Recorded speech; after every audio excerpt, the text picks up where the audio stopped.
Hi, Gene Burnett here from GeneBurnett.com with another Tai Chi tip. I thought we'd talk a little bit today about joint suspension and what do we talk about, what do we mean when we talk about suspending the joints. Because you know, a lot of people do Tai Chi and they have what I would call good bone level Tai Chi.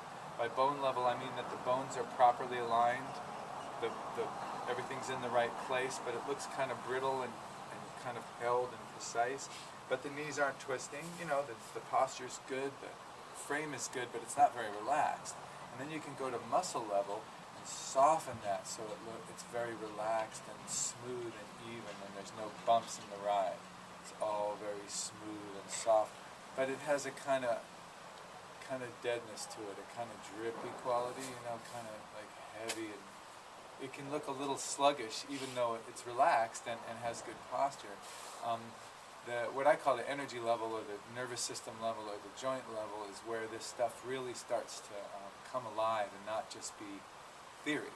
Because, you know, in theory we're trying to behave like this yin-yang symbol over here, yin-yang symbol, which you can't really see from over there, but anyway, we're trying to behave like that, to be balanced in our hard and soft aspects. And getting the bone level correct is a step along the path. Definitely important to have a good structure, and it's important to relax.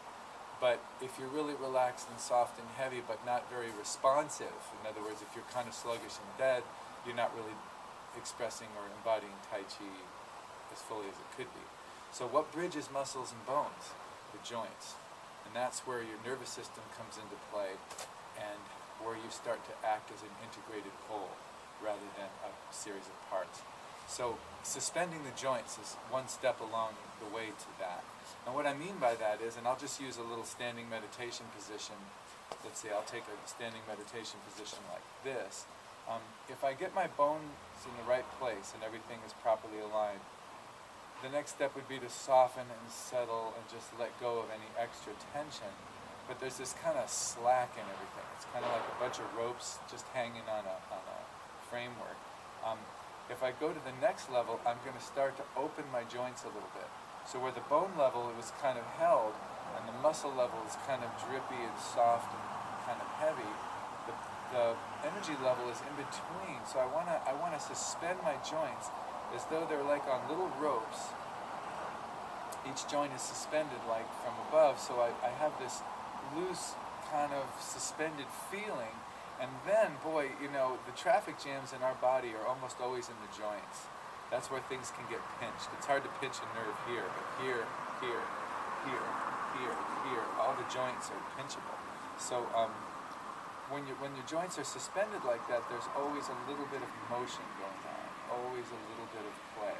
And that's where the breath can start to enter into what you're doing and the intent. You know, my intent here is just simply to be in this position. But if I'm doing a Tai Chi movement like, say, a push or a punch or something, you know, there's a specific intent going through the body to issue in a certain way. If I'm just doing bone level, I'm in the right place, but I'm kind of stiff. If I'm doing muscle level, I'm in the right place and I'm relaxed, but it's kind of, it's too weak, it's too limp. If I'm in the energy level and I have that joint suspension in my joints, then boom, it can just come from my leg, through my hand, and it's much smoother and much more relaxed.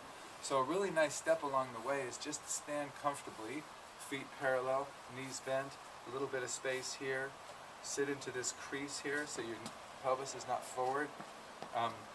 Let your hips tuck under a little bit, lift the ribs gently, shrug the shoulders back a little bit, drop your chin and take your head back a little, and just start shifting your weight from side to side. And once your weight is moving side to side like this, just start to let your arms float away from your body, just like they were.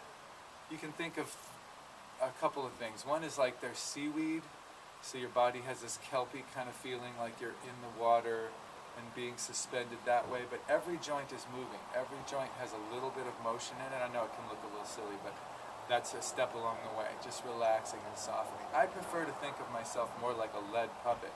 So like I'm heavy and relaxed and soft, but I'm suspended from above on strings. So the puppeteer is doing this, so I have that suspended feeling. So when you have that sense that every joint is in a little bit of motion, And that motion is around the center of its range of motion. It's not like you want to be moving your hand in the full range of motion. Just a little bit around each portion of that range of motion, just around the center of it. If every joint is doing that, then you're ready to move, similar to like a tennis player waiting for a serve who's bouncing on their toes, or a shortstop who's likely to get the ball in baseball, you know, or a volleyball player returning a serve. They're on their toes, and they're all the muscles are fired up a little bit, waiting to see which combination will go. In the classics, it says not a fly could land on you without setting you in motion. And I would phrase that, not a fly can land on you without increasing one of the motions that you're already in.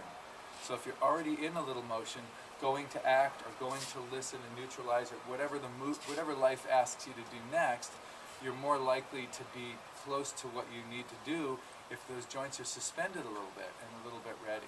Because if you're stiff and held in something you have to suddenly listen, it's hard to relax, you know, to go soft and neutralize. Or if you're very dead and soft and relaxed, it's hard to get up for action. But if you're in between the two, like the yin-yang symbol, you're ready to either be more listening and defensive, or you're ready to be more aggressive and go for it. So that's a good thing to have, that looseness in the joints. In fact, one of my heroes, Satchel Paige, is one of the great baseball pitchers who ever lived, one of the really creative and interesting guys who ever played baseball. He recommends that you keep your joints loose and jangly and let them rattle around a little bit. And I think that's really good advice, because if you have that loose, suspended joint feeling, energy can circulate, blood can circulate, nerve flow, yin sensory nerves bringing information to your brain, yang motor nerves taking energy out. All that stuff can circulate. You'll be happier, you'll be healthier, you'll be more able to respond to what's going on. And hopefully your martial arts will improve as well, because we've all seen people who are too tight and who are too limp, and they, you know, get their butts kicked. So stay loose and responsive, ready to move in any direction. Keep those joints loose. If you want to do the suspension exercise, you can do that, and then just gradually reduce that motion, so that instead of a big movement like this, where you're pretending you're a piece of seaweed or a puppet on strings, or that you're just at a dead show, you can reduce that down so that it's just a tiny little bit of motion, just a little bit, just enough to keep some circulation going. And then if you have to move, you can move. So hopefully that's helpful. Sure to subscribe to my YouTube channel and check out my videos. I do lots of Tai Chi and music and nature-related videos there pretty regularly. And thanks for watching.